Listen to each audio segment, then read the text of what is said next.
नमस्कार शेतकरी मित्रांनो, नेक्स्ट जनरेशन फार्मिंगवर मी मुलगाकडे तुमचं सहर्ष स्वागत करतो।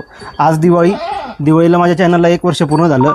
त्या निमित्तानं मी गोट फार्मला व्हिजिट करायला आलो आहे आणि आमचे मित्र नागेश काळे हे गेली 10 वर्ष वडिलांसोबत गोट फार्म चालवत आहे आणि एक सक्सेसफुल जे काही बकरी पालन म्हणतो ते आमच्या नागेशनं आमच्या पंचकृषीमध्ये करून दाखवलं आहे।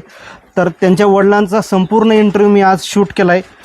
तर कोणत्या प्रकारच्या बकऱ्या म्हणजे थोडक्यातच मी आता ओव्हरलुक तुम्हाला सांगतो आपल्याकडे कोणत्या प्रकारच्या बकऱ्या आहेत नागेश? सध्या माझ्याकडे जमुनाबारी 25 ते 30 नग आहेत आणि आफ्रिकन बोर 12 ते 13 नग आहेत। तसेच उस्मानाबादी 20-25 नग नेहमी असतात माझ्याकडे। अरे वा। आणि बेंटम 17 ते 18 नग बेंटमचे आहेत।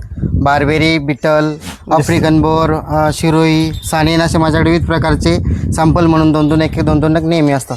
बरं मित्रांनो, यांचा जो फार्म आहे हा कमी बजेटमध्ये यांनी सुरू केला आहे। त्याला किती खर्च लागला, काय लागला, या सगळ्या गोष्टी आम्ही व्हिडिओमध्ये कव्हर केले आहे।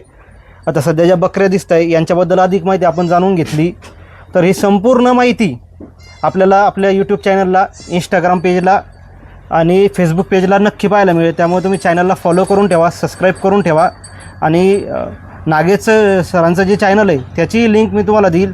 त्यांचं मार्गदर्शन परत डेली शेळ्यांबद्दल माहिती असते, तुम्हाला इथून पुढं ती माहिती मिळेल। आपल्या चॅनलचं नाव? माझं इंस्टाग्रामला मॉडर्न फार्मिंग म्हणून आहे आणि यूट्यूबला NK पाटील गोट फार्मिंग म्हणून। NK पाटील दोन्हीचं कोलॅबोरेशन राहील, या रीललाच कोलॅबोरेशन राहील, जेणेकरून तुम्हाला यांचं चॅनल सबस्क्राईब करायला सोपं जाईल। तर भेटूया येणाऱ्या व्हिडिओमध्ये आणि नक्की व्हिडिओ कामाचं असणार आहे। काकांनी रोखठोकपणे माहिती दिली आणि ती अत्यंत नवीन तुम्ही सुरू करणार असाल 10 शेळ्यापासून किंवा 5 शेळ्यापासून तर ती माहिती नक्की तुम्हाला कामी मंडळी। धन्यवाद मंडळी, राम राम।